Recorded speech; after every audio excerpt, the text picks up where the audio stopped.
Smoothly transitioning your masterpiece Webflow site into your client's capable hands is crucial for building lasting trust and satisfaction. This tutorial will guide you through the essential best practices for delivering your Webflow projects.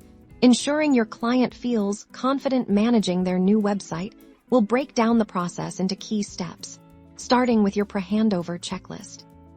First, ensure all necessary access is granted. This means setting up client accounts with appropriate permissions for the Webflow dashboard.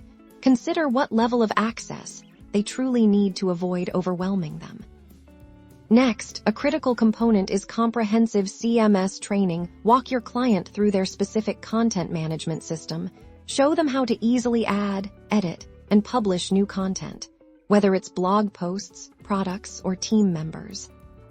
Demonstrate the publishing process. Clearly explain how to save changes and push them live, so they understand the immediate impact of their actions and feel empowered to keep their site fresh. Don't forget to prepare thorough project documentation. This could include a style guide, content guidelines, and a clear record of all login credentials. This acts as their go-to reference for anything they might need.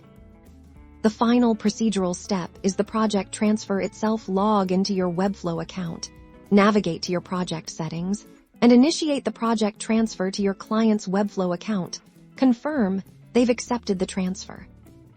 By following these steps, a circumflex euros, a robust checklist, effective CMS training, and a clear transfer process, a circumflex euros, you create a positive and empowering experience for your clients, setting them up for long-term website success and solidifying your reputation as a reliable Webflow expert.